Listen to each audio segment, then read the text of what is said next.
crois que c'est un grand privilège pour nous d'être encore ce soir ensemble dans sa présence pour écouter sa parole. Est-ce que vous aimez la parole? Nous allons nous tenir debout pour lire la parole de Dieu.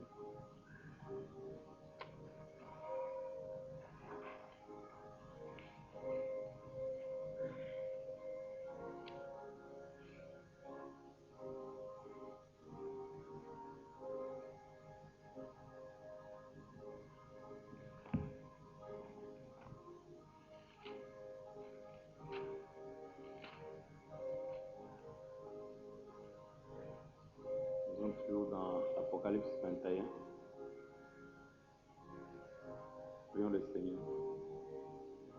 Dieu Tout-Puissant, Père Céleste, nous te sommes reconnaissants ce soir pour nous avoir accordé le privilège de venir ici, Seigneur, de gloire. Tu ne changes pas, tu ne changeras jamais. Seigneur Dieu éternel, tu nous as donné, Père, le souffle de vie. Tu nous as protégés, Père, malgré les attaques du diable. Sûrement nous avons failli d'une manière ou d'une autre dans notre façon d'être, dans notre façon de marcher avec toi. Ô Dieu, mais tu as dit, Père, que quand tu nous regardes, c'est des sommets de collines. C'est du haut des montagnes, Père, que tu nous regardes. Et tu pouvais dire ce jour-là, au travers des Balaam, je n'aperçois point d'iniquité en Jacob. Seigneur Dieu, c'est pour cette raison, ô Dieu, nous venons, Père, au travers de ton sang précieux, te prier de nous soutenir, Seigneur, et de ne point considérer ce que nous sommes. De ne point considérer ce corps, parce que tu as dit que ce corps, pour qu'il soit rendu parfait, il doit aussi passer par la mort, par le même processus que l'âme. Ô Dieu, mais regarde plutôt la partie prédestinée, ton attribut que tu as placé en nous. Seigneur, c'est cette chose qui t'intéresse. C'est pourquoi, Père bien-aimé, Dieu de gloire, étant dans ta présence, je te prie maintenant et je te supplie, ô Dieu, de venir nous laver au travers de ton sang. De ne point regarder, Seigneur, ô Dieu, ce que nous sommes. De laisser que la colonne de feu puisse nous couvrir et que le diable ne puisse point nous toucher. Assiste-nous ce soir au travers de ta parole. Apporte quelque chose en nous, Père, qui va nous aider vraiment à surmonter ce monde, à surmonter les difficultés de ce temps, à surmonter, Père, le combat difficile que nous avons à mener. Dieu Tout-Puissant, Dieu de gloire, je sais qu'il y a beaucoup de tes enfants qui sont venus ce soir, qui ont des problèmes dans leur cœur. Ils ne sont pas venus contempler ce bâtiment. Ils ne sont pas venus contempler un homme bien habillé. Ils ne sont point venus ici pour écouter des discours persuasifs. Seigneur, s'ils sont ici, c'est parce qu'ils ont des besoins, chacun d'eux, et ils savent qu'en venant ici, Dieu va leur parler. Je demande qu'aucun d'eux, Seigneur, ne quitte ce lieu sans que tu lui aies parlé.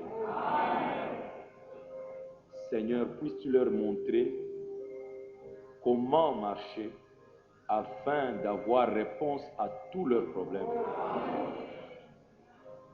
Seigneur, puisses-tu leur montrer comment que la solution dont ils ont besoin n'est point loin d'eux. Elle est juste avec eux. Et montre-leur comment s'approcher pour la voir. Seigneur Dieu, nous croyons que tu vas nous parler. Nous quitterons ici en disant comme les deux disciples sur le chemin d'Emmaüs, nos cœurs ne brûlaient-ils pas en nous pendant qu'il nous administrait sa sainte présence. Maintenant, Père, Garde-nous, Seigneur, dans ta parole. Bénis lecture de la parole dans le nom de Jésus-Christ, notre Sauveur et notre Dieu. Amen. Apocalypse chapitre 21, verset 9.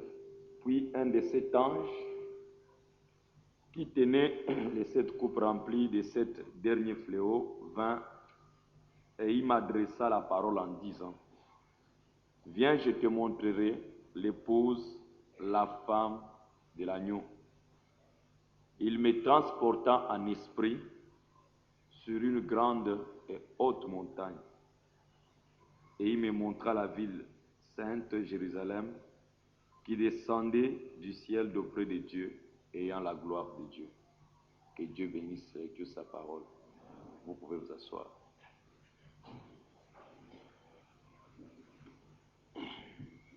Comme je vous avais dit, nous sommes ici en train de parler sur le troisième pôle. Et nous avons montré qu'est-ce que le troisième pôle, que c'était une attraction, une force d'attraction. Et nous avons vu l'importance de ce troisième pôle dans la vie de croyants. Je crois que c'est un sujet très important que chacun de nous devra bien saisir afin de savoir comment marcher avec Dieu.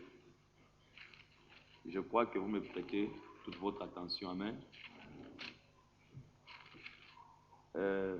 Nous avons parlé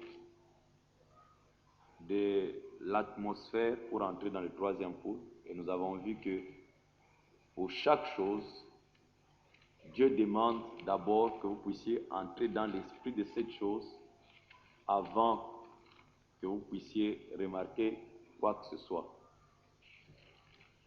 Il a dit de ne point commencer par les actes, de ne point commencer à agir, mais d'abord soyez dans l'esprit. Que chacun puisse entrer dans l'esprit de la chose que Dieu demande de faire avant de voir les résultats. Et nous avons commencé à voir qu'est-ce que Dieu demande qu'est-ce qu'il faut pour entrer dans l'esprit du troisième pôle. Nous avons parlé du premier point, qu'il fallait d'abord commencer par penser à lui. C'était une chose très importante. Comme le prophète nous dit ici, il dit: soyez doux afin de rester avec Dieu. Un peu plus loin. Alors, lorsque Dieu descendit dans la forme de la colombe et s'illumina sur l'agneau et demeura dans l'agneau, il ne quitta jamais l'agneau car ils étaient un. Ce fut l'un des plus grands événements que le monde ait jamais eu.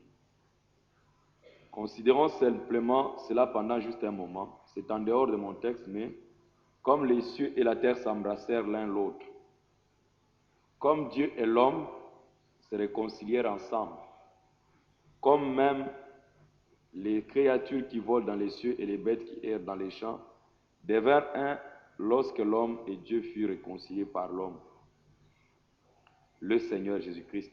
Quelle chose merveilleuse! Soyez doux afin de rester avec Dieu. Dieu est doux. Pour que vous restiez avec Dieu, soyez avec l'amour. Dieu est amour. Soyez humble, ne soyez pas présomptueux. Attendez-vous toujours à lui, n'utilisez jamais votre pensée. N'utilisez jamais votre pensée. Prenez ces pensées, que ces pensées soient vos pensées. Et prenez-les dans votre pensée charnelle. Et répétez-les de temps en temps. Dites: ô Dieu, enlève tout mon doute et laisse que mes pensées soient tes pensées. Vous dites Amen. Il dit que n'utilisez jamais votre pensée.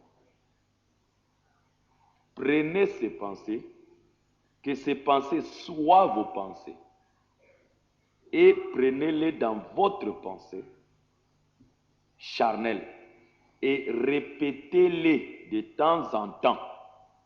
Dites, ô Dieu, enlève tout mon doute et laisse que mes pensées soient tes pensées.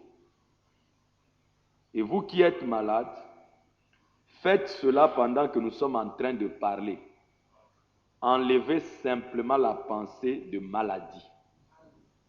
Chassez-la.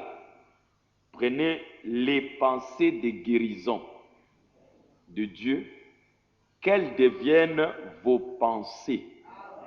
Prenez sur ces choses, dit la Bible, s'il y a un quelconque louange, s'il y aurait quelconque vertu, amen. Donc, même la maladie, vous pouvez être malade, les médecins montrent les diagnostics, tout le monde regarde et dit non, ça ce sont des signes, des symptômes de quelqu'un qui est malade. Le prophète dit que n'acceptez pas ça. Vous comprenez? Commencez par les rejeter, dites que je ne suis pas malade. Refusez ces pensées de maladie. Rejetez-les. Amen. Rejetez ces pensées. Prenez ses propres pensées et dites, répétez-les à tout moment, chaque fois, afin que réellement cela devienne vos pensées. Commencez à les répéter, répétez à tout moment toutes ces pensées de Dieu. Amen. Je ne suis pas malade, je ne suis pas ceci. Rejetez toutes ces fausses pensées. Et vous allez voir ce qui va se passer. Amen. Et nous avons commencé par parler hier du deuxième point. Croire l'impossible. Cela demande de croire à l'impossible. Vous devez arriver à croire l'impossible pour voir le troisième pour s'accomplir. Et nous avons essayé de mettre une toile de fond hier sur ce que nous allons voir aujourd'hui. Nous avons vu que la promesse de Dieu, la bénédiction de Dieu est avec tout enfant de Dieu. Et nous avons commencé avec le troisième poule. Nous avons vu que c'était une grande bénédiction, le troisième poule, parce que nous sommes retournés directement dans l'Ancien Testament, dans la Genèse, et nous avons essayé de voir ensemble comment Dieu a béni Adam, et il a dit fructifier, multiplier. Donc, et cela est resté ainsi. Et tout enfant de Dieu, quand Dieu vient vers lui, c'est toujours une bénédiction. Amen. Et nous avons vu que la bénédiction de Dieu est toujours avec l'homme. La bénédiction de Dieu est toujours avec l'homme.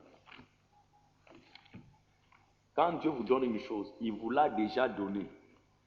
Le prophète dit, si vous allez dire à Jésus ou à Dieu de vous guérir, il va vous dire, je l'ai déjà fait à Golgotha. Je vous ai déjà guéri. Oh, j'ai besoin de ceci. Il dit, je vous ai déjà donné. Parce que ce jour-là, j'ai crié, tout est accompli. Amen. Donc, il n'y a aucune bénédiction qui est restée encore au ciel avec Dieu. Quand Jésus-Christ était venu mourir, il était descendu avec toute l'économie de Dieu. Il a déposé sur la terre dans les mains de l'homme. Et c'est à l'homme de se décider par rapport à son attitude. Amen. Est-ce que vous comprenez cela? Donc, Jésus-Christ était descendu avec toute l'économie des bénédictions de Dieu et il a placé cela dans les mains de l'homme. Et nous avons essayé d'étudier cela à partir des types, parce que Frère Branham dit que nous sommes des typologues. Et nous saisissons plus facilement le message par des types. Amen. Parce que notre prophète est un typologue, il enseigne à partir des types. Nous aussi, nous comprenons la Bible par les types. Amen. Et en prenant les types depuis la Genèse, nous avons vu Abraham, à qui Dieu a accordé une bénédiction, le pays promis. Mais Abraham a fait très longtemps avant d'atteindre le pays. Et nous avons essayé de voir qu'est-ce qui a fait retarder. Est-ce que c'était Dieu? Quand nous nous inquiétons souvent, est-ce que pourquoi Seigneur, depuis que je prie, depuis que je demande, depuis, oh Seigneur, je t'invoque, mais ça ne tient pas. Et nous avons essayé de voir à qui la faute. Est-ce que c'est à Dieu? Nous avons étudié à partir de la vie d'Abraham, nous avons compris que Abraham, quand il est sorti, il a eu un certain comportement qui était en dehors de la parole de Dieu, qui a fait retarder que la bénédiction puisse arriver à Abraham. Il a amené son père, il a amené Lot, chose que Dieu ne lui avait jamais demandé de faire. Cela a fait retarder Abraham dans le chemin avant d'atteindre le pays promis. La bénédiction était déjà là, mais Abraham ne pouvait pas atteindre la bénédiction. Abraham ne pouvait pas arriver à la bénédiction. Abraham ne pouvait pas atteindre cela tant qu'il était attaché avec toutes ces choses qui les suivaient. Vous comprenez cela? Donc vous devez saisir que vous aussi, tant que vous aurez quelque chose qui n'est pas la parole de Dieu, à moins que vous ne soyez pas la sémence d'Abraham. Si vous êtes des enfants de Dieu, peu importe jusqu'à ce que Dieu sera assuré qu'il n'y a rien du monde qui est accroché à vous, alors vous obtiendrez la bénédiction. Vous me suivez jusque-là. Nous avons pris l'exemple avec les enfants d'Israël qui devaient faire 400 ans, mais ils ont fait plus parce que Moïse s'est mal comporté. Il a agi en dehors du plan de Dieu, en dehors de la volonté de Dieu. Et regardez la grande chose que Jésus-Christ est venu faire quand il est descendu dans le monde. Il a dit, tu n'as voulu ni sacrifice ni offrande, mais tu m'as formé un corps. Donc même les offrandes, même toutes ces choses, ça ne t'a pas plu. Ce n'est pas ça que tu as besoin. C'est pourquoi je viens, ô Dieu, pour faire ta volonté. Donc la volonté de Dieu, c'est plus que les sacrifices que vous pouvez offrir à Dieu. S'il y a une chose pour laquelle Dieu tient, c'est sa volonté. Tout sur la terre doit servir à la volonté de Dieu. C'est pourquoi le prophète est venu prêcher, rendre service à Dieu en dehors de sa volonté. Dieu peut tout supporter, mais si vous faites quelque chose en dehors de sa volonté, Dieu préférerait que vous soyez dans sa volonté en commettant des erreurs. Il va supporter cela, parce qu'il sait que vous êtes dans sa volonté. Que de chercher à faire quelque chose en dehors de sa volonté, il n'y a point de pardon pour ça. Parce que quand vous faites ça, c'est que vous mettez en doute la divinité de Dieu.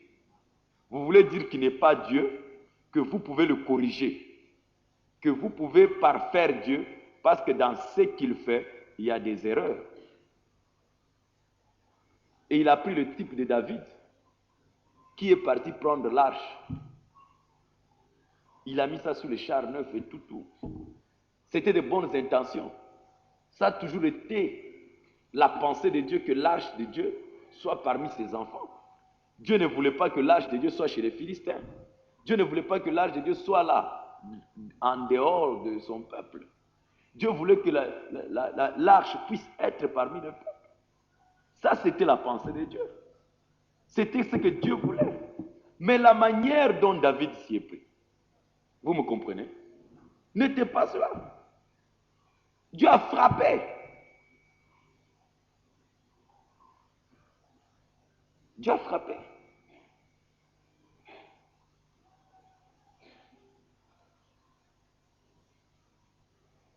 Un homme est tombé. Regardez quand Josué est venu prendre le pays, avec le Jéricho qui avait des très très grands murs.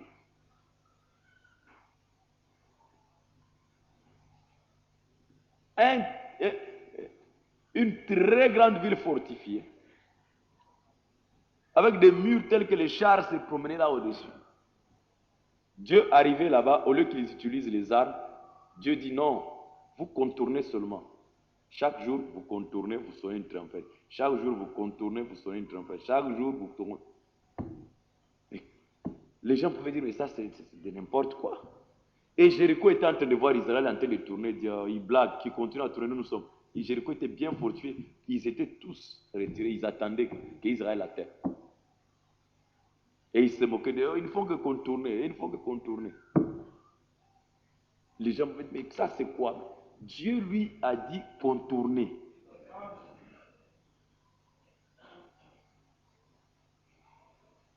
Et ils ont récupéré, ils ont battu cette ville sans perdre même une seule personne. Vous suivez cela? Parce que c'est ça la volonté de Dieu. Ils n'ont pas fourni un effort, juste contourner, contourner. Et après le 7e jour, vous contournez, après vous criez fort. Et ils crient, voilà les murs tombent, les gens meurent, personne n'échappe en dehors de Rahab et sa famille. Et ils emportent toute la ville sans perdre même un seul homme. Simplement parce qu'ils étaient dans la volonté de Dieu. Quand ils se sont avancés vers une toute petite ville non fortifiée, Haï, ils ont dit, oh ça on va battre, il n'y a rien à faire. Ils se sont avancés et on les a frappés. Plusieurs personnes sont tombées. Pourquoi? Parce que parmi eux, il y avait quelqu'un qui avait fait quelque chose en dehors de la volonté de Dieu. Dieu a dit, vous ne prenez rien dans cette ville. Akan va prendre le manteau et l'or et il va cacher cela. Et les gens sont morts devant une toute petite ville sans force. Pour montrer à l'homme que tout ce qui peut arriver à l'homme ne dépend pas de lui. Ça dépend de Dieu. Il a dit à Moïse, vous restez tranquille, observez, l'Éternel combattra pour vous. Si vous êtes dans la parole, vous remplissez le contenu de la parole, ce n'est pas vous qui avancez, c'est l'Éternel qui avance. Mais dès que tu es en dehors de la parole de Dieu, c'est fini. Tu peux fournir des efforts, tu vas te faire battre. Dieu tient sa volonté. Voilà pourquoi Frère Branham a donné des sermons. La voie pourvue par Dieu pour ceci. La voie pourvue par Dieu pour ceci. La voie pourvue par Dieu pour l'approcher. La voie pourvue par Dieu pour traiter avec le péché. La voie pourvue par Dieu pour nous aujourd'hui. Toujours la voie pourvue. Il a déjà pourvu. Vous n'avez rien à faire. Il s'appelle Jéhovah Jireh. Vous comprenez? Tout ça dépend de lui. Vous n'avez pas à fournir des efforts. Quand Israël s'est fait mordre par les serpents brûlants, il n'a pas dit aller chercher les médicaments, allez, non. Faites les serpents de rein et élevez. Tout homme qui vient regarder, il sera guéri. Il faut voir qu'il pouvait regarder, peut-être la pluie ne se terminait pas le même jour, mais comme Dieu a dit, il sera guéri, il est déjà guéri. Vous comprenez cela? Et il dit que Moïse a essayé de guérir avec toute la science qu'il avait apprise en Égypte. Il n'a pas pu guérir les gens. C'est le serpent de rein qui a guéri les gens. Parce que c'était la guérison pourvue par Dieu pour Israël dans le désert. Est-ce que vous dites amen? Amen.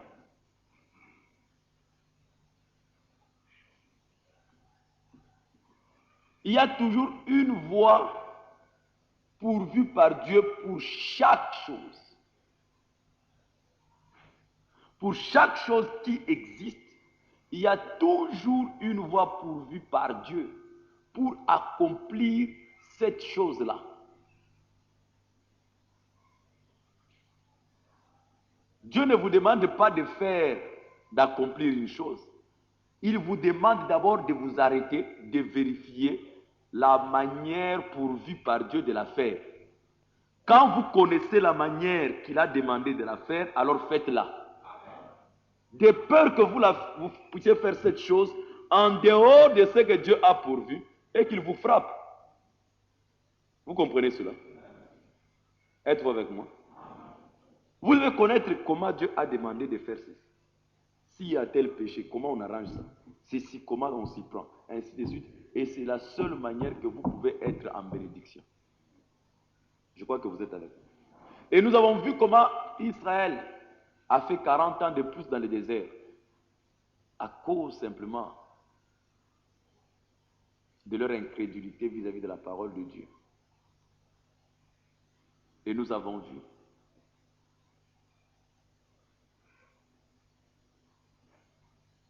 comment le prophète de ce jour, il a eu du mal pour atteindre le troisième pôle à cause de tout ce monde qui s'est entouré.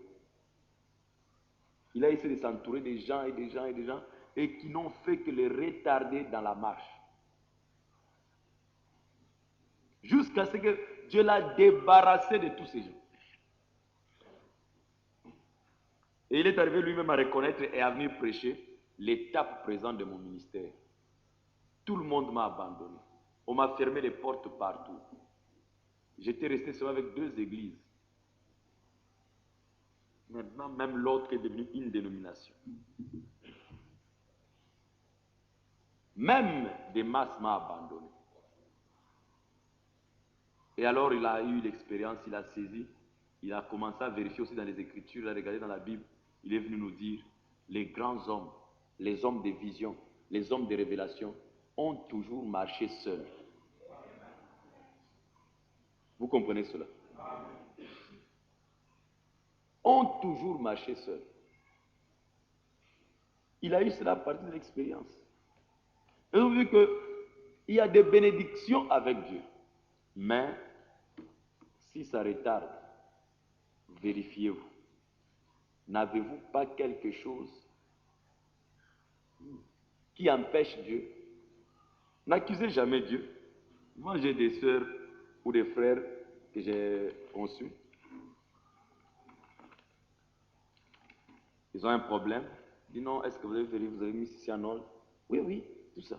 Non, ne blaguez pas avec Dieu. Ne faites pas de Dieu un menteur. Vous comprenez? Ne faites pas de Dieu un menteur. L'homme peut être menteur, mais pas Dieu. Et puis ne pensez pas, ne vous comportez pas de manière à croire que notre pasteur a la puissance comme les autres le croient. Jamais. Ça, c'est ce que les gens croient partout, ce que les pasteurs prêchent partout. Ils font croire aux adeptes qu'ils ont la puissance. Tout. Moi, je n'ai pas de puissance. Je n'ai pas un don de guérison. Nous avons reçu aujourd'hui le don de guérison. Amen. Au travers du prophète. Amen. Amen. Tout ce qu'un ministère fait, c'est vous amener devant le don. Vous montrer comment marcher pour atteindre cela. Vous comprenez cela? Non, il n'y a plus de puissance. Quelle puissance vous cherchez? Vous croyez que la puissance viendra d'où? C'est ce que les hommes... Ah, le pasteur a une puissance, là, ceci. Ce n'est pas comme ça avec la parole. Amen. Vous-même, là où vous êtes responsable de ce que vous êtes. Ça ne dépend pas d'une autre personne, ça ne dépend que de vous. Quand Dieu a dit quelque chose, il a dit. Oh non! J'ai consulté une fois une sœur avec un frère qui ont des problèmes de mettre au monde. Alors j'essaie un peu de les exhorter pour essayer de les mener au point où ils devaient s'accrocher à la foi et que Dieu les bénisse, qu'ils aient des enfants comme les autres, comme on l'a fait avec les autres. En parlant, non, est-ce que, non, moi je suis comme ça. La sœur essaie toujours de se justifier, montrant qu'elle est vraiment en ordre, tout ça. Alors, quand je vois ça, et que vous ne pouvez même pas vous humilier vous-même, je ne continue pas. Je vous laisse jusqu'au jour où vous atteindrez l'âge de comprendre que vous devez vous mettre en ordre avec Dieu. Parce que tu crois que tu es correct, je vais te laisser comme ça continuer. Jusqu'à ce que tu vas grandir et tu vas atteindre l'âge pour saisir que tu as tel défaut, tel défaut, tel défaut, et qu'il faut que tu mettes cela en ordre afin de recevoir quelque chose de Dieu. Et vous devez souvent comprendre que quand, par exemple, Saphira et Ananias se sont retrouvés devant Pierre, Ils étaient sûrement peut-être habitués à inviter Pierre chez eux, à manger tous les jours ou à se promener à la pêche avec le pasteur Pierre. Ils étaient vraiment des grands amis. Ça devait être des grands amis avec Pierre. Ils le connaissaient comme un ami et puis bon, à un moment donné, ils ont découvert aussi les faiblesses sûrement et les erreurs de Pierre en tant qu'homme. Et quand ils ont commencé à mener les biens, sûrement ils ont soupçonné Pierre peut-être qu'il allait subtiliser leurs trucs, ainsi de suite. Et ils considéraient, eux, ils ne pensaient pas que Ananias et Saphira venaient se moquer de Dieu. Eux, ils considéraient Pierre. Et ils se sont avancés vers Pierre en tant qu'homme, en tant que leur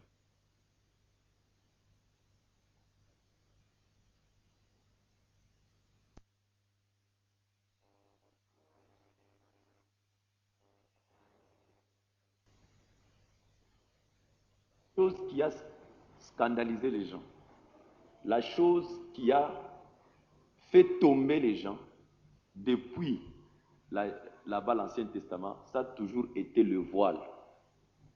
Parce que Dieu se voile toujours avant de se révéler. D'autres ont été scandalisés pour blasphémer. D'autres sont tombés à cause du voile. Il y a le voile. Quand vous me dites que ça puait mauvais, les peaux des blaireaux. Ça puait. Et Dieu a préféré rester là derrière. Les gens pouvaient venir regarder le voile. Et l'objet de chute, c'était le voile, derrière lequel Dieu s'est trouvé. Il y a un moment donné, on rit en tant qu'homme, et il y a un moment donné, ça change, ce n'est plus la personne que vous connaissez. Ça devient quelque chose d'autre. Et j'ai toujours constaté que la personne la plus malheureuse ici, c'est mon épouse, parce qu'elle n'arrive pas à réconcilier les deux natures. À un moment donné, là, avec son mari, à un moment donné, ça change, à un moment donné, bon, ça devient très difficile, c'est très difficile.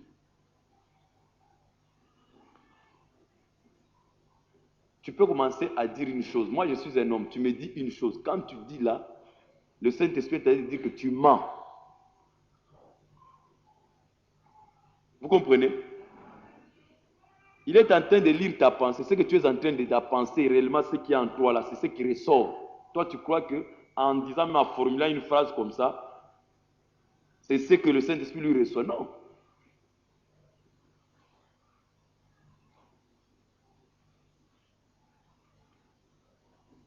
Le Saint-Esprit regarde quelque chose que toi, tu ne vois pas.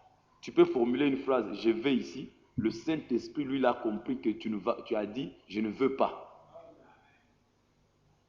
Vous comprenez? Tu es en train de mentir. Et des fois, je suis obligé de vous laisser. Il y a des fois où je dis non, ce n'est pas vrai. Mais des fois, je vous laisse. Je sais que vous avez menti. Je vous laisse continuer. Que ce que vous dites là, ce n'est pas ça. Vous voyez? Et cette soeur en parlant, et jusqu'à présent, je sais beaucoup de choses. Et qu'est-ce qui fait que, tant que cette chose-là est là, elle ne pourra pas mettre au monde. Mais parce que, vous voyez, Frère Branham, un jour, quand il a reçu un ministre, il dit que, Frère Branham, Dieu m'a appelé au ministère et tout, qu'est-ce que je... Frère Branham, va de l'avant, en tout cas, Dieu sera avec toi. Le garçon est parti, Frère Branham s'est retourné et dit à Billy Paul, le garçon vient de faire la plus grave erreur qu'il n'a jamais commise de sa vie. Il dit, pourquoi? Il dit, Dieu ne l'a jamais appelé. Il dit, mais pourtant tu lui as dit d'aller de l'avant. Et ça. Il dit, oui, parce qu'il a dit que c'est Dieu qui lui a dit. Qu'est-ce que je peux encore lui dire? Parce qu'il a engagé déjà Dieu. Vous comprenez?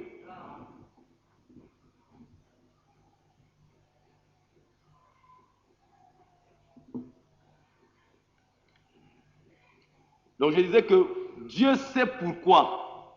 Vérifiez-vous. Peut-être que c'est une chose que toi tu considères rien. Pour toi, ça ne dit absolument rien. Tu trouves que c'est normal et tout et tout. Mais pour Dieu, Il dit, ce n'est pas les grandes choses que vous faites qui comptent pour lui, c'est les toutes petites que vous ne faites pas. C'est ça qui compte pour Dieu. Vous comprenez cela, mes frères? Ce sont les toutes petites choses que vous ne faites pas qui comptent.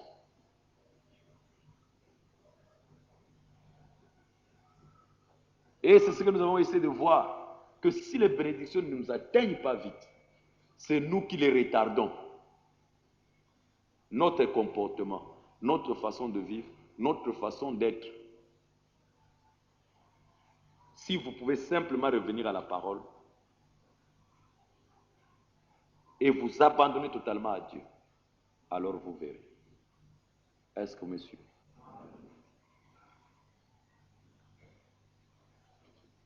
Et nous allons essayer un peu de continuer aujourd'hui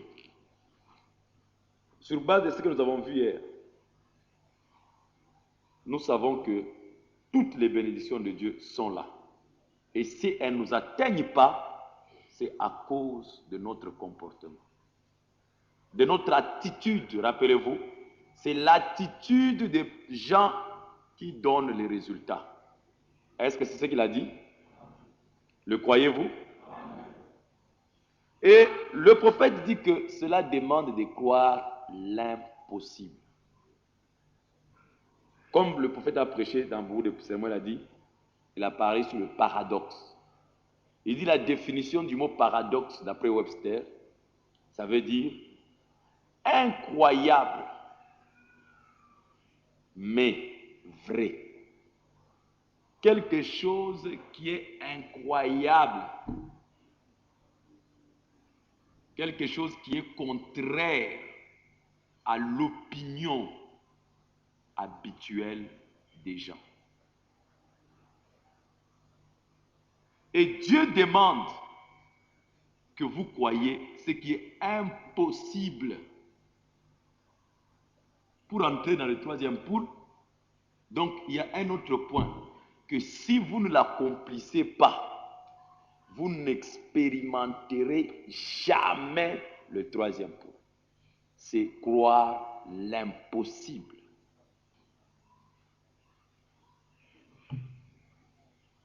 Vous connaissez le message de Luther? C'était un verset que Paul avait laissé. Le juste vivra par la foi. Dieu montre que le juste ne vivra pas par ce qu'il voit. Le juste vit par la foi. La foi,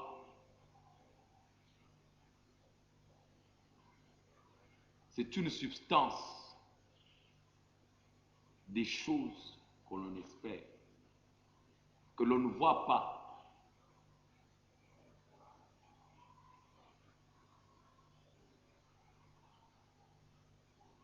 Et le prophète dit que pour voir le troisième pôle, vous devez croire à l'impossible. C'est ce que nous allons essayer de voir ce soir. Je crois que vous allez ouvrir bien vos cœurs pour saisir ces choses.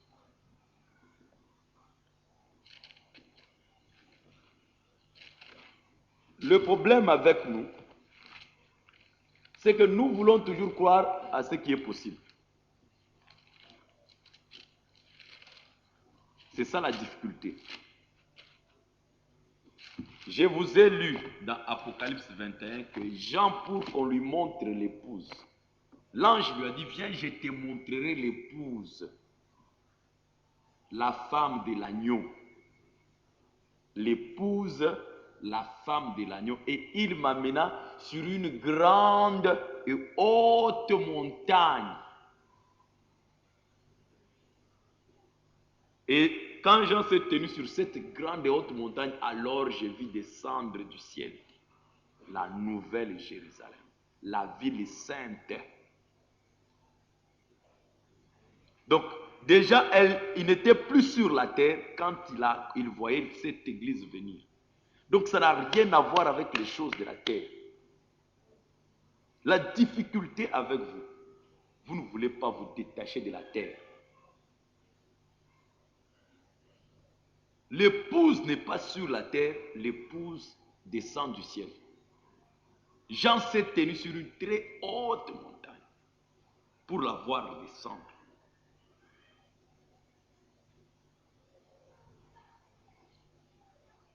Et j'aimerais vous faire détacher un peu.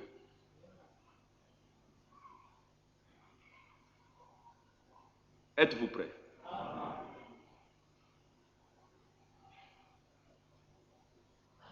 Vous avez dit, mais finalement, vous nous amenez où? Je vous amène là où Jean a été amené. Vous comprenez? Vous devez laisser tomber la façon de voir des choses dont vous avez toujours l'habitude de voir. Faites tomber la manière de considérer les choses telles que vous les considérez d'habitude. Et saisissez la vraie place, la vraie position, la véritable manière d'agir ou d'être de l'épouse. Je vous ai dit que frère Branham dit que le troisième pour celui-là, l'aura. L'aura qui? L'épouse. Celui-ci n'échouera pas. Donc vous voyez que la troisième traction, cette troisième force, c'est pourquoi? C'est pour mettre la main sur l'épouse, attraper l'épouse. Donc l'épouse, pour l'attraper, ce n'est pas facile. Il faut un certain domaine d'action. L'épouse, ce n'est pas vous qui êtes assis comme ça, là. Vous comprenez? Parce que si c'est vous qu'on voit ici, Dieu n'allait pas encore demander à Jean, monte ici, je te montrerai. Vous comprenez? Jean a dû se déplacer sur une très grande et haute montagne. Donc tout ce que je vois là tous les jours, là, tout ce que je vois, ce n'est pas ça. Vous n'êtes pas l'épouse, ce n'est pas ça l'épouse. Vous comprenez? Est-ce que vous comprenez? Vous qui êtes là, vous êtes seulement des aspirants, des gens qui aspirent à voir l'épouse.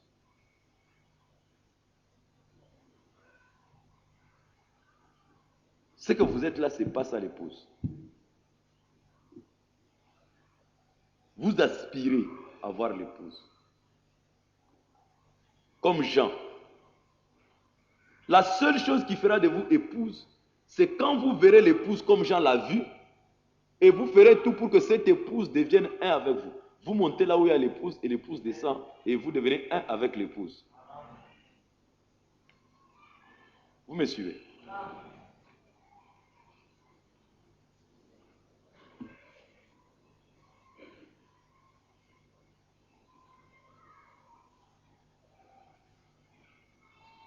Cessez de vivre comme vous avez l'habitude de vivre. Arrêtez d'abord la marche. Vous avez trop traîné les pieds.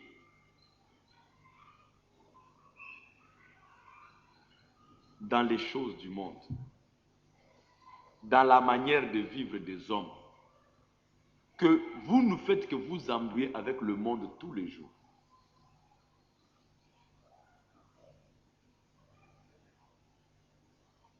C'est pourquoi je vous dis que pour voir les troisième pôles, vous devez croire à l'impossible. Ça veut dire quoi?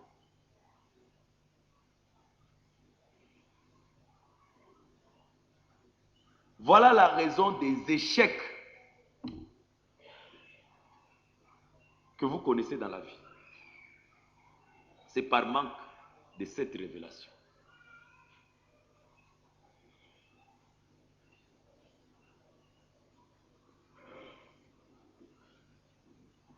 Croire l'impossible, c'est ce qui est demandé. Comme d'habitude, je commence par mes exemples pour essayer un peu de vous faire saisir certaines choses. Le prophète, parlant de Noé, il dit que Noé, vous connaissez tous l'histoire. Amen. Noé, quand il était sur la terre n'était pas comme elle est actuellement. La terre était sur son axe, si je peux représenter ça comme ça. C'est que la terre est carrée. Comme le prophète nous a dit Amen. Je vais juste la regarder pour vous donner une idée. La terre était comme ça.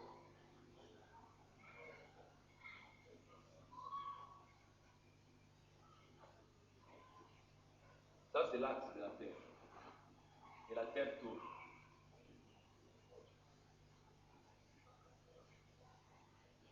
Comme la terre était comme ça, donc le soleil brillait de la même façon, à même distance, de tous les points de la terre. Ce qui fait qu'il n'y avait pas la différence de température. Vous comprenez? Donc il n'y avait pas de saison. On ne peut pas avoir la chaleur quelque part. Non, il y avait la même température. Et à cause du péché, Dieu a commencé à parler à Noé que je vais détruire la terre.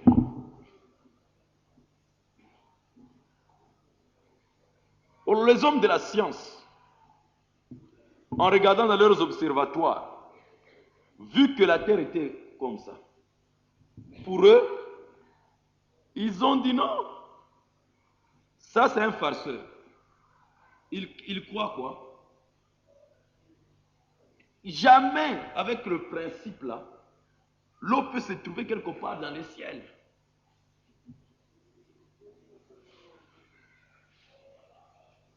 Je ne sais pas si vous me suivez. Et ils avaient raison, naturellement parlant, ils avaient raison.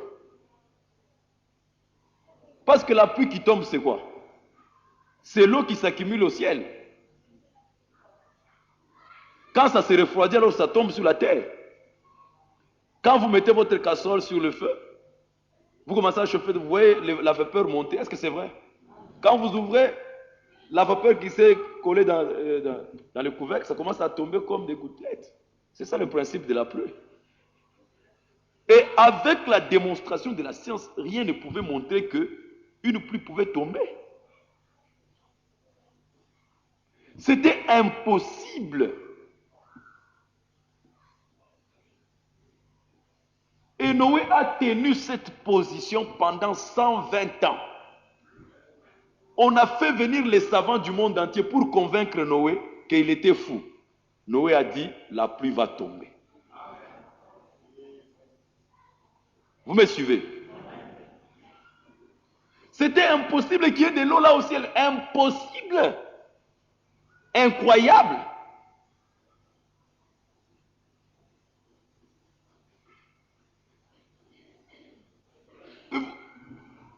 Je vous dis que ce n'est pas de la magie que Noé ne croyait pas dans la magie.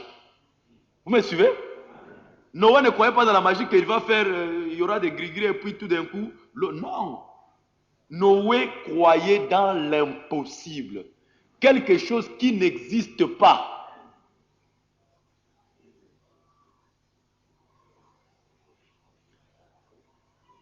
Et comme il avait la foi dans ce que Dieu avait dit, après 120 ans, pour accomplir ça, parce que Dieu est tenu à accomplir, la foi de Noé a fait que, vous me suivez?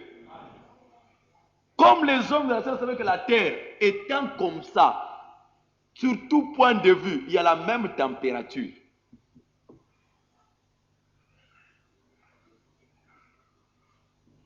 L'eau ne peut pas se former en haut. Dieu est venu seulement dans leur propre principe. Et il a pris, il a fait qu'ils étaient tellement développés comme nous sommes développés aujourd'hui. Les bombes atomiques étaient suspendues comme c'est suspendu aujourd'hui. Ce que vous voyez ici, on n'a fait que déterrer ce qui était déjà enterré. Tout ce que vous voyez là, on a déterré à nouveau ce qui était... On a déterré ce qui était enterré avant. Est-ce que vous me suivez? Tout ce que vous êtes en train de voir aujourd'hui, on ne fait que déterrer ce qui était enterré. Il faut maintenant dire qu'on a découvert au Mexique les installations hydrauliques datant d'avant le déluge. Des grandes installations hydrauliques. Et pour rendre réel ou possible l'impossible. Dieu a permis qu'ils se sont jetés des bombes atomiques. C'était tellement très fort que ça secouait la terre. Et comme ça secouait la terre, c'est parce qu'une bombe atomique, c'est une réaction en chaîne. Et comme il s'est jeté des bombes atomiques dans une réaction en chaîne, ce n'est pas comme la petite bombe qu'on a jetée sur Hiroshima. Ils se sont jetés beaucoup de bombes atomiques, donc c'est la chose qui va arriver bientôt. C'est à la porte. La même chose va se répéter encore. Et ils se sont jetés des bombes atomiques de cette manière. Et c'était tellement très fort, comme c'est une grande puissance, la bombe atomique. La Terre a été basculée pour rendre possible ce qui était impossible. Dieu a fait basculer simplement la Terre un peu. Et la différence de température s'est formée. Vous comprenez? Et voilà votre déluge d'où c'est venu. L'homme lui-même a produit le déluge. La terre s'est inclinée sur son axe. Et vous avez le pôle nord et le pôle sud. Est-ce que vous suivez cela? Comme il y a une différence de température, dès qu'il y a la différence de température, allez, la pluie a commencé à tomber.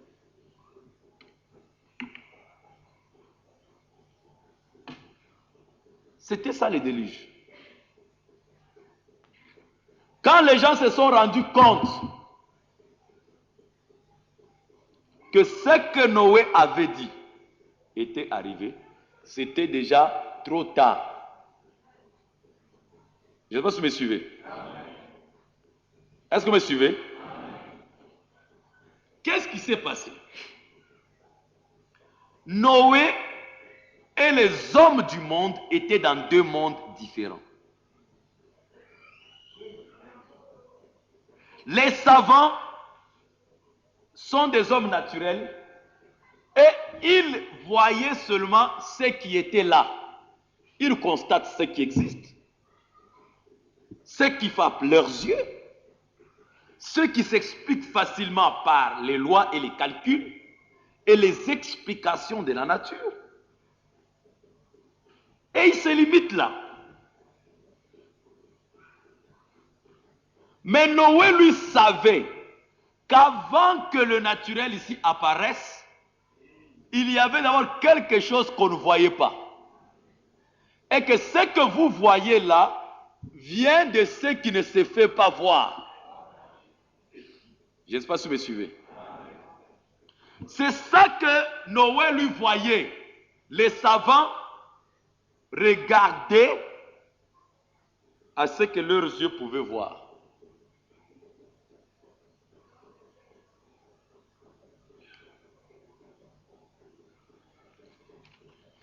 Frère Madame dit, nous allons lire un peu cela dans Hébreux chapitre 11.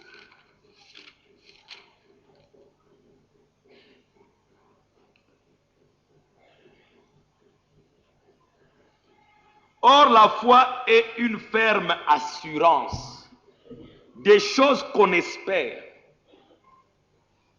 une substance de celles qu'on ne voit pas.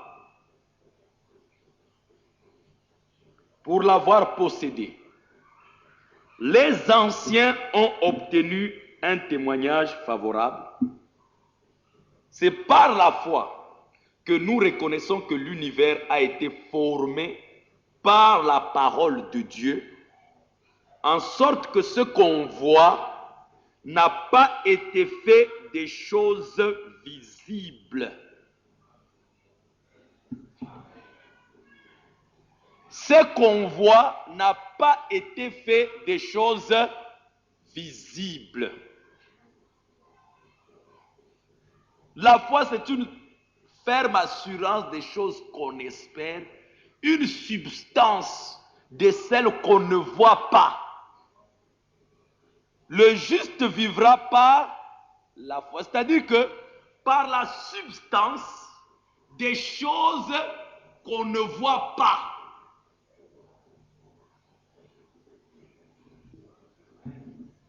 le juste vivra par la foi. C'est-à-dire qu'un homme juste, c'est celui qui vit à partir, sur base des choses qui ne se voient pas. Du moment où vous vivez sur base de ce que vous voyez, vous cessez d'être un croyant.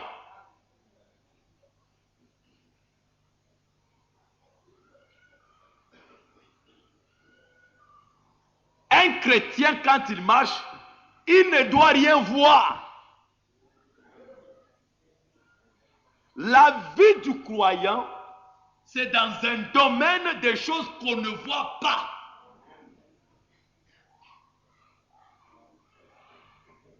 C'est ça, le juste vivra par la foi.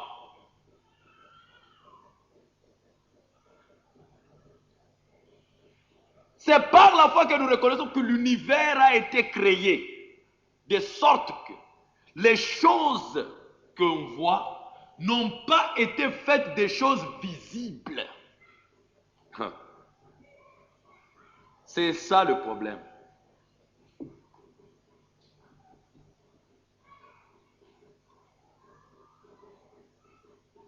Oh, vraiment, je ne comprends pas ceci. Déjà, vous comprenez que si vous commencez à parler comme ça, ce n'est pas la foi. Parce que le juste vivra par la foi. Est-ce que vous croyez cette phrase? La foi, c'est quoi? C'est une substance des choses qu'on ne voit pas.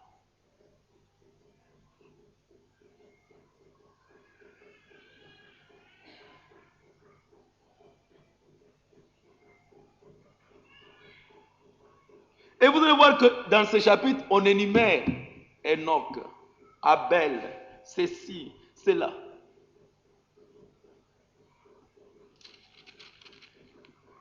Je vais lentement pour que vous puissiez saisir. Je tiens à ce que vous saisissiez ces choses. Vous me suivez?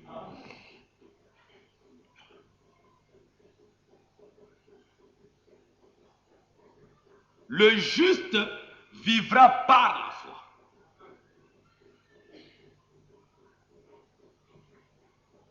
Tout ce qui se fait voir n'a point été fait des choses qu'on voit. Tout a été fait des choses invisibles. Alors ça veut dire que le domaine d'un croyant, c'est un domaine invisible. Ah, c'est dur, hein? Vous devez arriver à atteindre ce niveau-là. Ah, aujourd'hui, on ne va pas manger. Parce que tu n'as pas vu la nourriture. Ce n'est pas... Donc, dès que tu es dans ce domaine-là, tu n'es plus un croyant. Parce que la nourriture que tu as là n'a pas été amenée là par des choses visibles. Ça a été amené là par des choses invisibles. D'où, si tu es dans le domaine invisible, vous pouvez comprendre que le croyant ne manque rien. Parce que tout existe dans le domaine invisible.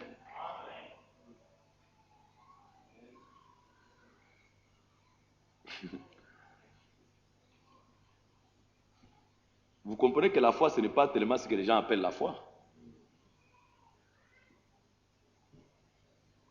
La foi, c'est une substance, c'est la possession, hein, quand on dit une substance, que vous possédez des choses que tu ne vois pas.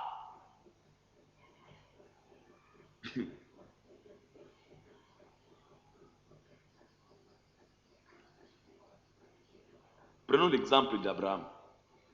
Croyez-vous qu'Abraham a cru l'impossible? Croyez-vous qu'Abraham a cru l'impossible? Mais plutôt Sarah avait déjà dépassé la ménopause. Les femmes, les grandes-mamans connaissent ça. Abraham avait déjà dépassé l'âge de s'approcher de sa femme. Il était mort en lui. On dit que même la source de vie qui était en lui était déjà morte. Il ne pouvait plus avoir d'enfant. L'âge qu'il avait atteint. Quand ils sont partis au laboratoire, quand ils sont partis dans les examens ou les consultations, on a dit non, c'est fini, déclaré stérile. Et dépasser la ménopause, donc c'est déclassé, n'a plus d'ovaires, n'a plus d'ovules, il n'y a plus rien là, tout est séché, tout. Donc on ne peut plus rien espérer encore dans ça. On a regardé Abraham, non, c'est fini, il ne peut plus rien, c'est fini.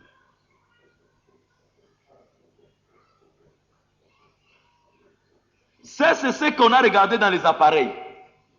Vous me suivez? Est-ce que vous me suivez? C'est ce qu'on a regardé dans les appareils.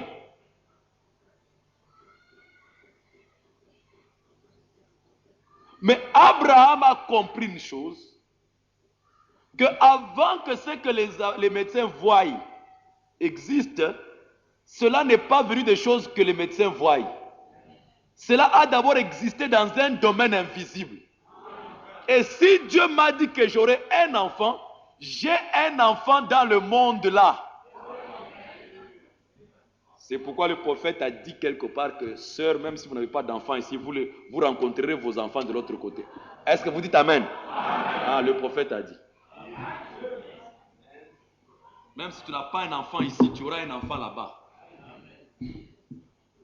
Je suis ton enfant. Où est-ce que... Oh, comment tu m'as connu? Comment? Moi, je n'ai pas eu d'enfant sur la tête. Non, je suis ton enfant. Ah, ça vous étonne, hein? Vous voyez? C'est compliqué. Le domaine du croyant, c'est un domaine invisible.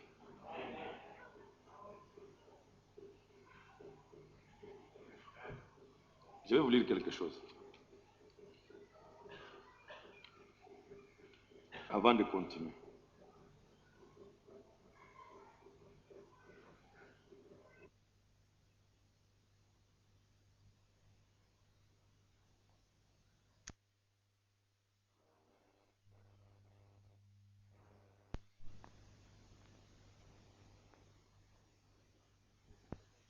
C'est seulement les gens que vous aidez là, par compassion charnelle. C'est eux qui vont vous mettre des bâtons dans les roues pour que vous ne puissiez pas atteindre la bénédiction. Vous comprenez cela? Toi-même, Dieu te prend en charge, tu veux aussi prendre en charge les gens. D'abord, tu le rends paresseux, la personne. Si surtout c'est un garçon, il sait que je peux me balader partout en croisant les bras et puis le soir, je reviendrai ici, je vais manger.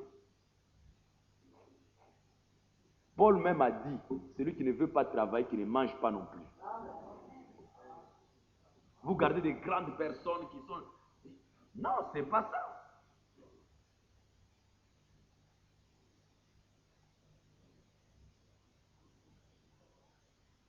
Abraham fut troublé, fut embêté à cause de tout cela. Ça l'a empêché d'avoir les bénédictions.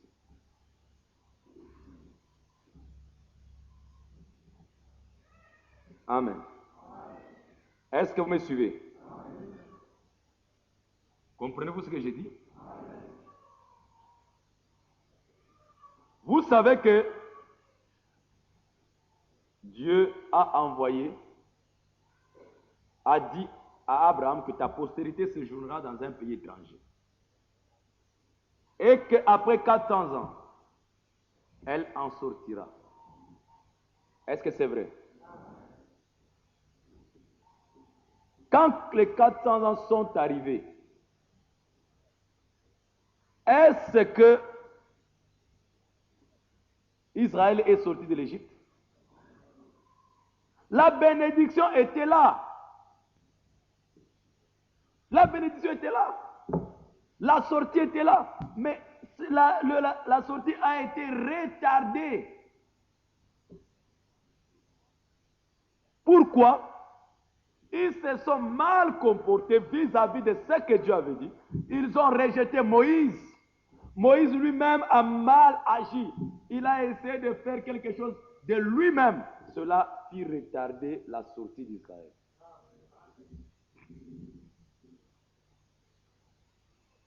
Cela fit retarder la sortie d'Israël.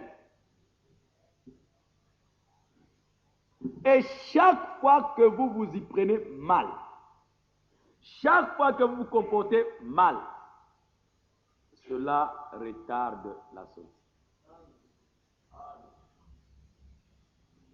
Vérifiez dans toute la Bible. Vous verrez que c'est la même chose. Amen. Jusqu'à ce qu'ils ont dû attendre 40 ans encore que Dieu s'apprête à enlever tout ce que Moïse commettait comme erreur. Que Israël arrive à se repentir sérieusement de leur rejet. Alors après seulement, la sortie était arrivée. Sœur, c'est la même chose avec vous. Frère, c'est la même chose avec vous. Vous êtes déjà bénis parce qu'il a dit, vous êtes bénis en Abraham. Vous comprenez cela? Vous n'êtes pas maudits, vous êtes déjà bénis. Je réponds là à toutes les questions que vous pouvez avoir. Pourquoi ceci ne m'arrive pas? Pourquoi ceci? Amen. Vous avez déjà la réponse. Avez-vous la réponse? Ça retarde parce que vous vous y prenez mal.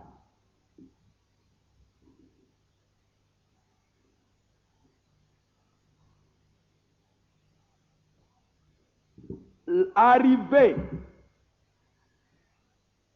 en Israël, ça ne prenait pas 40 ans. Non, ça ne pouvait pas prendre 40 ans. Pourquoi Israël a retardé dans le désert? Vous savez pourquoi? Vous savez pourquoi? Ils emportèrent les ramassis avec eux. Dieu a dit seulement Israël va sortir. Ils ont amené les ramassis qui étaient là. Ah, vraiment, nous avons vu votre Dieu comme nous aussi, ils sont venus. Et le prophète dit, les ramassis du peuple qui suivirent le peuple. Amen. C'est eux qui ont tourmenté Moïse pendant tout le temps dans le désert. Et ça a pris à Dieu 40 ans supplémentaires pour faire mourir toutes ces générations-là dans le désert. Tout le monde, tout. Donc, le temps que ça retarde là, Dieu purifie seulement, vous purifie seulement, pour que après vous soyez purs, prêts de recevoir la bénédiction. Est-ce que vous dites Amen? Donc, oh, mais je ne comprends pas. Non, non, Dieu est en train de vous tailler. Tailler. Vous avez tel mauvais caractère. Dieu les taille. Même si tu ne veux pas le reconnaître, Dieu les taillera. Le jour où cela va partir, tu vas voir seulement la bénédiction est là dans tes mains. Ah, vraiment, Seigneur. Vous comprenez? Et la manière dont ça va arriver, vous ne saurez pas.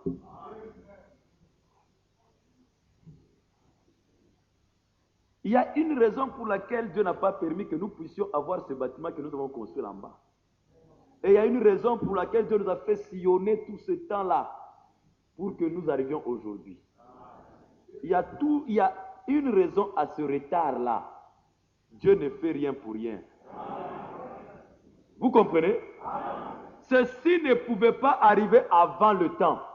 C'est arrivé exactement au temps où ça devait être. Croyez-vous cela? Je m'imagine si ceci était fait avec tous les ramassis, qu'est-ce qui allait se passer aujourd'hui? On se serait retrouvé au parquet en train. Non, non, non, non. On doit se diviser l'église là en deux. Est-ce que vous voyez cela? Dieu devait prendre tout ce retard-là pour purifier tous les ramassis, qu'ils restent en cours de route. Amen. Et quand l'épouse reste seule, alors Dieu dit, maintenant je vous donne le repos. Voyez-vous cela? Croyez-vous cela?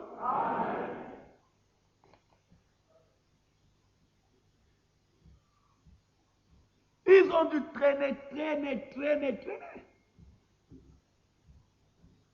Est-ce que vous savez que Dieu a donné, il dit, je chasserai les Cananéens, les Amoréens, les Héthites et tout ce monde-là de vous. Je vous donne Canaan. Je vous donne ce pays où coule le lait et le miel. Amen. Mais quand Israël est entré, est-ce qu'ils ont possédé cela? Rien. Même Josué n'a pas pu tout récupérer. C'est pourquoi vous voyez dans le livre des Juges, chaque fois on venait les frapper, oh les Madianites venaient, oh les Philistins venaient, oh ceci venait. Ils étaient là. Et le pays a été pris complètement seulement lors de l'avènement de David au trône. C'est quand David est monté au trône que Israël avait récupéré tout le pays. Est-ce que vous dites amen? Regardez combien de temps cela a pris. Une prophétie, une promesse, une bénédiction que Dieu a donnée. Mais ça a retardé.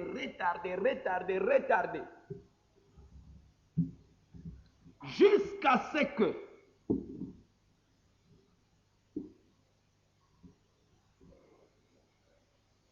tout le peuple était unanime derrière un roi, selon le cœur de Dieu. Et ce roi-là derrière le prophète.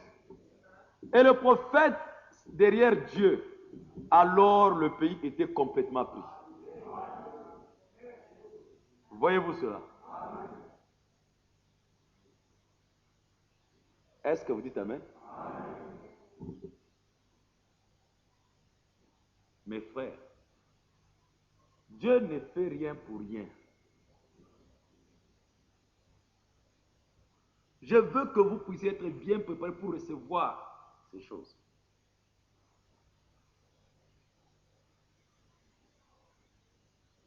Je crois que l'épouse doit expérimenter le surnaturel, pas demain, mais aujourd'hui.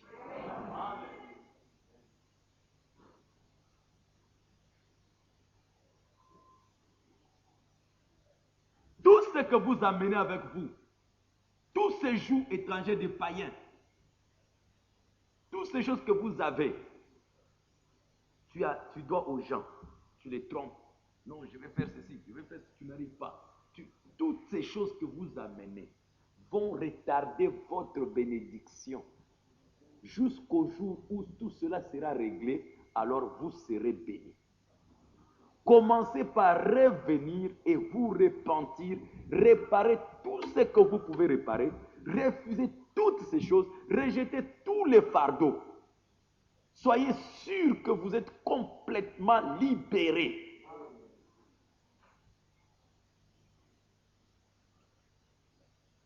Qu'il n'y ait rien qui vous condamne dans votre âme. Riez alors.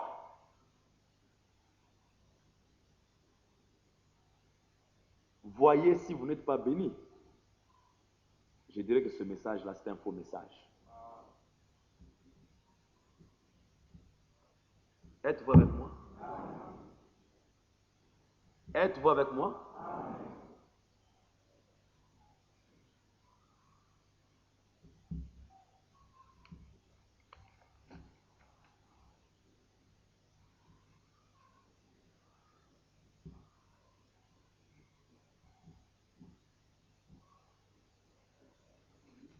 Et vous voyez que c'est ainsi avec la parole de Dieu. Le prophète, dans sa propre vie, quand Dieu l'a amené, nous avons vu que Dieu lui a dit, tu amènes le don de guérison à l'humanité. Si tu amènes les gens à te croire, si tu es sincère, même le cancer ne pourra jamais te résister. Est-ce que c'était ça la promesse? Est-ce que c'était ça la parole? Mais est-ce que cela s'est passé directement? Sa femme est morte. Son père, il avait déjà le don de guérison. Mais pourquoi ça ne peut pas se manifester en ce temps-là? Il a préféré écouter sa belle-mère. N'amène pas ma fille là-bas. Et cette erreur-là, Dieu ne peut pas. Vous pensez que Dieu ne considère pas les petits. Dieu considère tous les moindres détails que vous faites. Tu commets une petite erreur, sache que Dieu la considère. Et Dieu frappera cela. Vous comprenez cela? Le troisième poule devait venir directement avec le prophète, mais ça a pris combien de temps pour que cela soit manifesté dans le prophète? Pour quelle raison? Toute cette bande de prédicateurs que le prophète s'est entouré, croyant que ça devait l'aider. le travail est difficile. Prêcher ici, prêcher dans le monde et tout cela. Il faut que j'ai des ministres que je vais former, à qui je vais montrer comment je travaille, comment Dieu m'a béni, comment Dieu m'a donné ce ministère et ces révélations. Alors eux aussi vont propager. C'était une bonne pensée, mais c'est une pensée charnelle. C'est eux qui lui ont causé tous les troubles dans sa marche. Voyez-vous cela? Est-ce que vous voyez cela? C'est cette bande de prédicateurs que le prophète a essayé de s'entourer. Quand Dieu lui dit va en Finlande, oh, allons aussi en Suède, allons aussi en Norvège. Quand Dieu dit tu vas à Durban ou bien tu vas ici, oh, allons aussi ici, allons aussi à Cape Town, allons aussi là-bas. Non, Dieu m'a dit, non, Dieu ne peut pas parler seulement par toi. Il peut parler aussi par nous. Ce sont les mêmes prédicateurs. Dieu ne les a pas punis eux. Dieu a puni le prophète. 8 mois de dysenterie amibienne. Dans nos pays, si tu fais 8 mois comme ça, tu es mort. Hein? 8 mois sans vision. Il a dû payer. Qu'est-ce qui l'ont rendu, qui ont fait qu'il soit malade? Ce sont ses amis qu'il s'est entouré. Vous comprenez? Qui a rendu Abraham malade là-bas? L'autre. Qui a rendu Moïse malade? Corée, Dathan. Tous ces 70 qu'il avait amenés pour oindre. Dès qu'ils ont eu aussi des petits dons, ils ont commencé à parler en langue, à prophétiser. Ils ont même oublié que c'est par lui que nous avons reçu ça. Ils ont commencé à se comparer à lui. Vous comprenez cela? Ils ont commencé, est-ce qu'il n'y a que Moïse seul? Dieu ne peut parler que par Moïse? Est-ce que Dieu ne peut parler que par Moïse? Dieu peut parler aussi par nous. Depuis qu'il leur a enseigné comment utiliser la parole, comment lire la Bible, comment prêcher, comment préparer les prédications et les enseignements, ils ont eu de la popularité parmi les enfants de Dieu. Moïse a fait porter la confiance, dit écoutez, à mon absence, ils sont là, écoutez, ainsi de suite. Ils sont restés jusqu'à chercher à monter au trône de Moïse.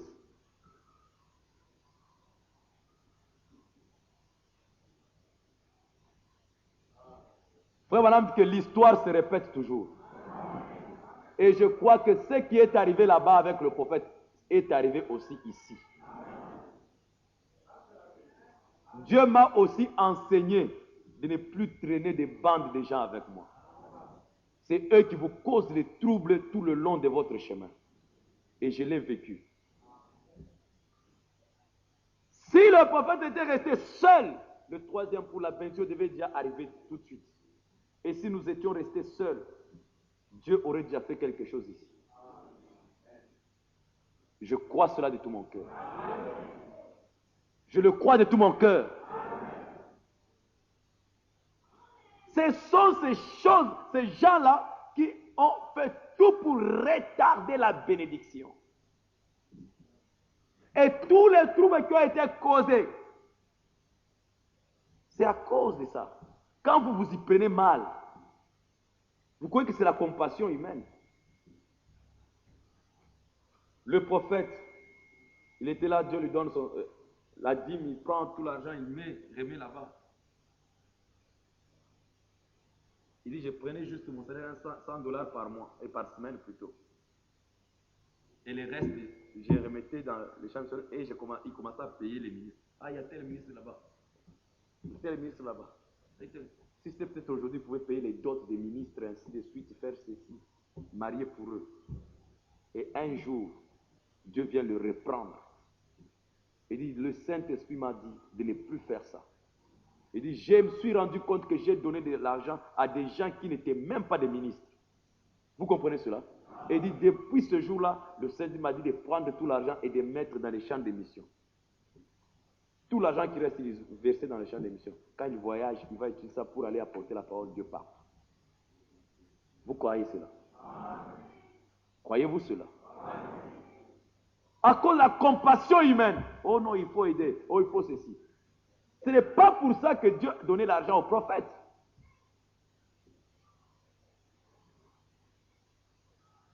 Et toutes ces choses-là ont fait que retarder la marche, la bénédiction d'atteindre le prophète. Et regardez comment il parle, en quel terme il parle. Il dit, c'est le troisième pour que nous avons attendu toutes ces années, 5 ans ou 4 ans ou plus encore. Et je vous dis que ça devait être plus parce que depuis 56.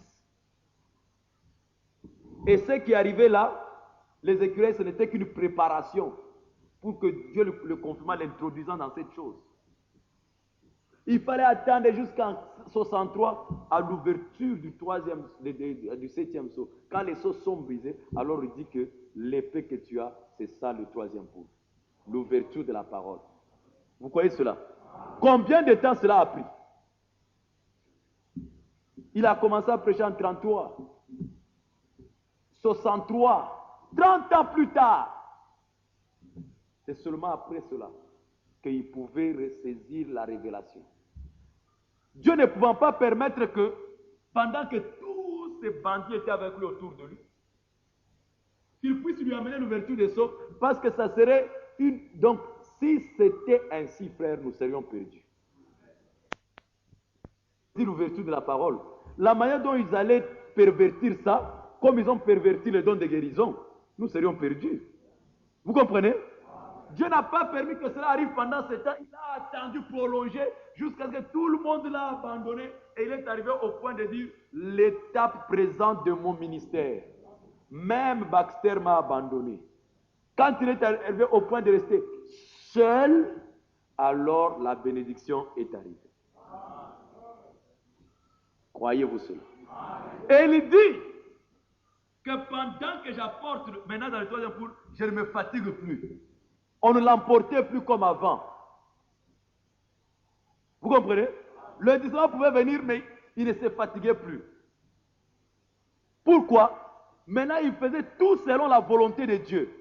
Même plus de fatigue. Avec le troisième poule, plus de fatigue. Parce que la chose se faisait correctement. Quand la chose est dans la volonté de se faire correctement selon la parole, vous ne vous fatiguez plus. Vous croyez cela? Amen. Toutes ces choses nous sont arrivées pour nous servir d'enseignement. Dieu vous montrant pourquoi la bénédiction n'arrive pas vers vous.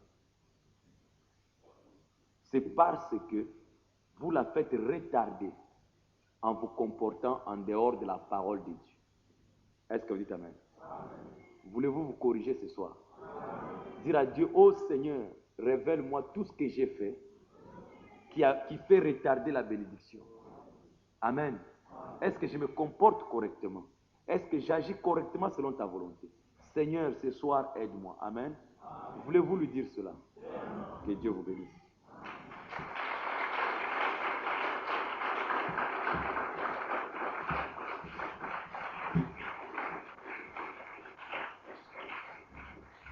Nous allons récolter les offrandes rapidement.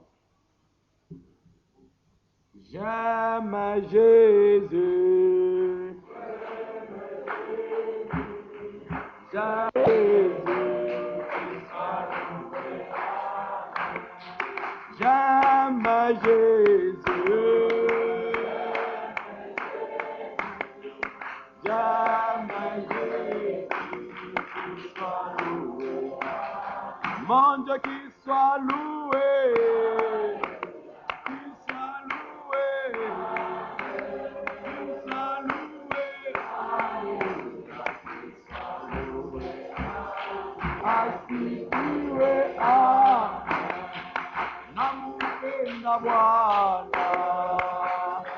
Tena Bwana namupenda Yesu asifiwe asifiwe alléluia asifiwe. Vous pour le glorifier. L'Éternel est mort. L'Éternel est mort.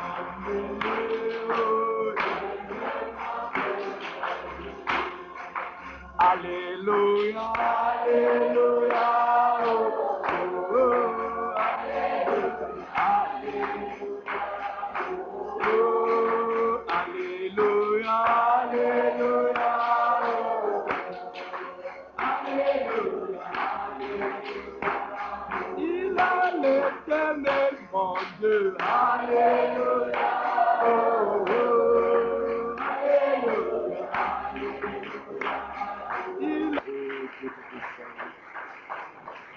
comme ton sang, ce soir, nous l'appelons.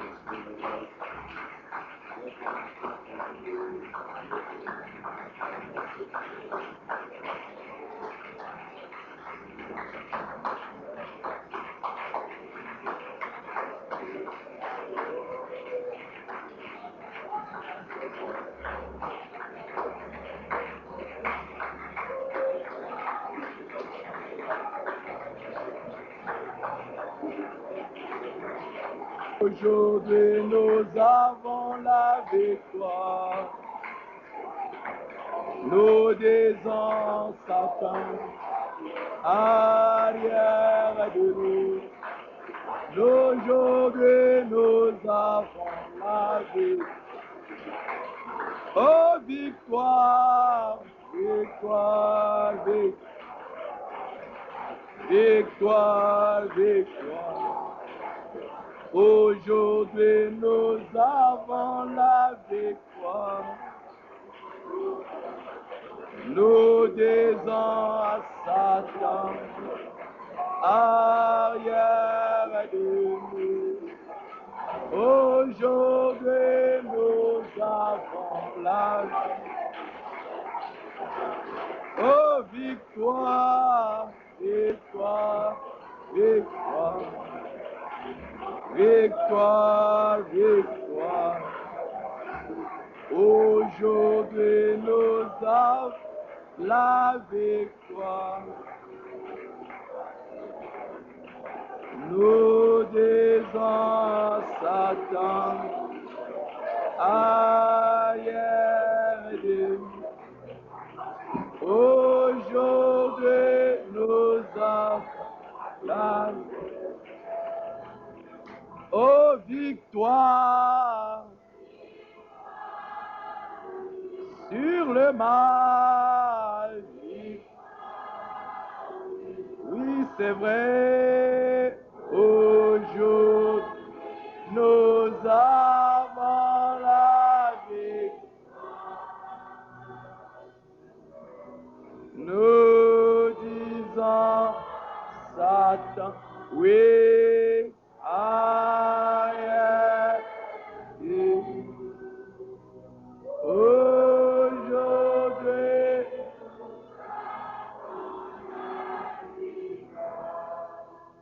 Seigneur, combien nous t'apprécions pour cette correction que tu nous as donnée encore ce soir.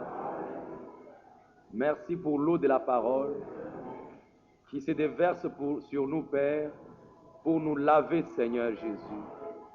Ô Dieu de gloire, merci pour le nettoyage, le lavage de l'eau de ta parole. Reçois-nous, Seigneur Dieu. Soutiens-nous, Père Céleste. Laisse que tu sois avec nous, que tu nous bénisses, que tu nous assistes, Père, dans tout ce que nous aurons à faire ou dire. Bénis-nous, Seigneur.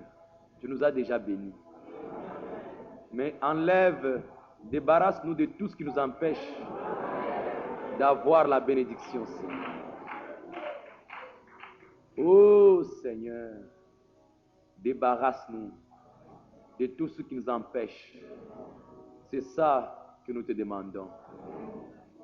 Si notre mauvais comportement vis-à-vis de toi, notre doute ou notre incrédulité, une mauvaise vie, la magouille, quoi que ce soit encore, qui nous empêche de t'atteindre, enlève cela, Père.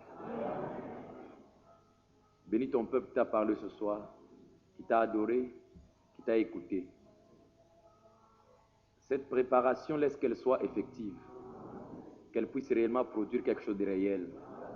Assiste et l'accompagne dans le nom de Jésus-Christ. Amen. Vous pouvez vous asseoir. Dites-vous shalom.